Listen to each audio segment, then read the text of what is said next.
നമസ്കാരം. ഇൻസൈറ്റ് റിപ്പോർട്ടിലേക്ക് സ്വാഗതം. മധ്യാഹ്ന വാർത്തകൾ വായിക്കുന്നത് അനു മനു.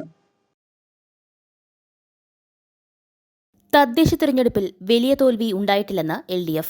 ഓരോ പാർട്ടികളും അവരവരുടെ ചർച്ചകൾ പൂർത്തിയാക്കിയ ശേഷം ജനുവരിയിൽ LDF ചേരും. ജനുവരിയിലെ യോഗത്തിൽ വിശദമായി ഫലം വിലയിരുത്തും.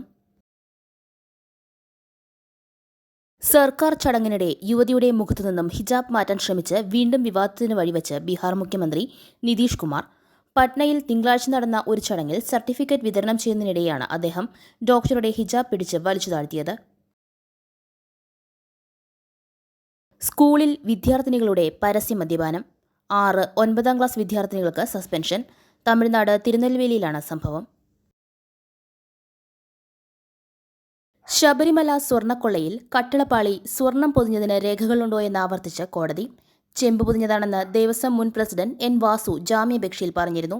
ജാമ്യാപേക്ഷ പരിഗണിക്കുന്നതിനിടെയാണ് ചോദ്യം. യഥാർത്ഥത്തിൽ സ്വർണ്ണപ്പാളികളായിരുന്നോ അവയെന്നത് നിർണായക ചോദ്യമാണെന്നും ഹൈക്കോടതി പറഞ്ഞു.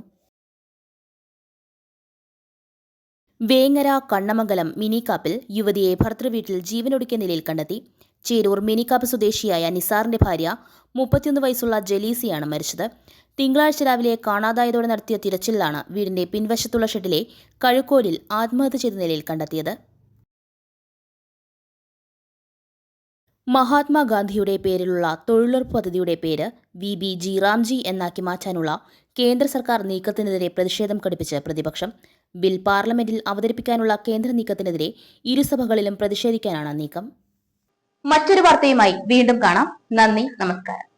അങ്കമാലി മങ്ങാട്ടുകരയിൽ 5 സെന്റ് സ്ഥലവും 1400 സ്ക്വയർ ഫീറ്റ് പുതിയ വീടും വിൽപ്പനയ്ക്ക്. അങ്കമാലി ജംഗ്ഷനിൽ നിന്നും 3 കിലോമീറ്റർ ദൂരവും കരയാമ്പറമ്പ് നാഷണൽ ഹൈവേയിൽ നിന്നും 2.50 കിലോമീറ്റർ ദൂരവുമുള്ള ഈ വീടിന് 55 ലക്ഷം രൂപ പറയുന്നു.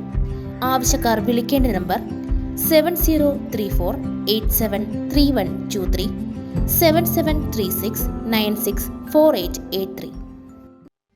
വാർത്തകൾ ചെറുതോ വലുതോ എന്നതിലല്ല കാര്യം. നിങ്ങളുടെ പ്രദേശത്ത് നടക്കുന്ന ഏതൊരു വാർത്തയും അതിന്റെ പ്രാധാന്യം ഒട്ടും ചോരാതെ തന്നെ നിങ്ങളിൽ നിന്നും ഞങ്ങളിലൂടെ ജനങ്ങളിലേക്ക് എത്തുന്നു.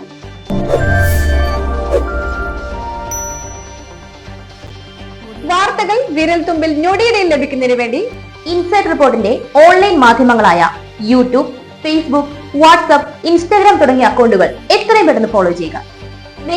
നേരത്തെ അറിയാൻ ഇൻസൈറ്റ് റിപ്പോർട്ട് നിങ്ങളിലേക്ക്.